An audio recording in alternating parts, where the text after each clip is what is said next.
Punjabi radio USA ਪੇਸ਼ ਕਰਦਾ ਹੈ ਅੱਜ ਦਾ ਦਿਨ ਸਿੱਖ ਇਤਿਹਾਸ ਵਿੱਚ।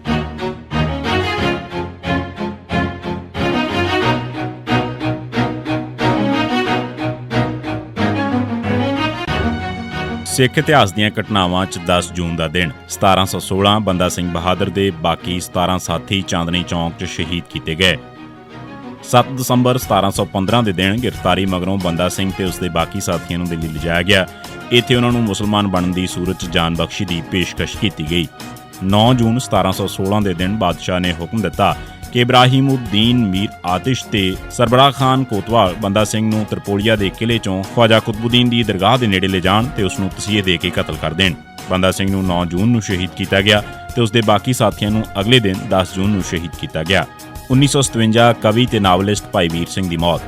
ਪੰਜਾਬੀ ਕਵੀ ਤੇ ਨਾਵਲਿਸਟ ਭਾਈ ਵੀਰ ਸਿੰਘ, ਜਿਨ੍ਹਾਂ ਦਾ ਜਨਮ 1872 'ਚ ਹੋਇਆ ਸੀ, ਦੀ ਮੌਤ 10 ਜੂਨ 1957 ਦੇ ਦਿਨ ਅੰਮ੍ਰਿਤਸਰ 'ਚ ਹੋਈ। 1978 ਨਿਰੰਕਾਰੀਆਂ ਦੇ ਖਿਲਾਫ ਅਕਾਲ ਤਖ਼ਤ ਤੋਂ ਹੁਕਮਨਾਮਾ। 13 ਅਪ੍ਰੈਲ 1978 ਦੇ ਦਿਨ ਨਿਰੰਕਾਰੀਆਂ ਵੱਲੋਂ 13 ਸਿੱਖ ਮਾਰੇ ਜਾਣ ਮਗਰੋਂ ਇਸ ਟੋਲੇ ਦੇ ਖਿਲਾਫ ਬਹੁਤ ਰੋਸ ਫੈਲਿਆ। ਨਿਰੰਕਾਰੀਆਂ ਦੇ ਸਿੱਖਾਂ ਉੱਤੇ ਹੋ ਰਹੇ ਵਾਰ ਨੂੰ ਰੋਕਣ ਵਾਸਤੇ ਵਿਚਾਰਾਂ ਵੀ ਸ਼ੁਰੂ ਹੋ ਗਈਆਂ। ਹਰ ਪਾਸੇ ਇਸ ਟੋਲੇ ਤੇ ਪਾਬੰਦੀ ਲਾਉਣ ਦੀ ਮੰਗ ਹੋਈ। ਇਹਨਾਂ ਦੀਆਂ ਕਿਤਾਬਾਂ, ਜਿਨ੍ਹਾਂ 'ਚ ਸਿੱਖ ਧਰਮ ਦੇ ਖਿਲਾਫ ਬਹੁਤ ਪ੍ਰਚਾਰ ਕੀਤਾ ਹੋਇਆ ਸੀ, ਨੂੰ ਜ਼ਬਤ ਕਰਨ ਦੀ ਮੰਗ ਵੀ ਹਰ ਪਾਸਿਓਂ ਕੀਤੀ ਗਈ। ਪਰ ਪੰਜਾਬ ਸਰਕਾਰ ਨੇ ਇਹਨਾਂ ਕਿਤਾਬਾਂ ਤੇ ਪੰਜਾਬ 'ਚ ਪਾਬੰਦੀ ਤਾਂ ਕੀ ਲਾਉਣੀ ਸੀ। ਪੰਜਾਬ ਸਰਕਾਰ ਦਾ ਲੋਕ ਸੰਪਰਕ ਮਹਿਕਮਾ ਇਹਨਾਂ ਦੇ ਪ੍ਰਚਾਰ ਰਸਾਲੇ ਏਕ ਨਜ਼ਰ ਨੂੰ ਇਸ਼ਤਿਹਾਰ ਦੇ ਕੇ ਵੀ ਨਿਵਾਜਦਾ ਰਿਹਾ। ਇਸ ਵੇਲੇ ਇਸ਼ਤਿਹਾਰ ਦੇਣ ਵਾਲੇ ਇਸ ਮਹਿਕਮੇ ਦਾ ਵਜ਼ੀਰ ਆਤਮਾ ਸਿੰਘ ਸੀ।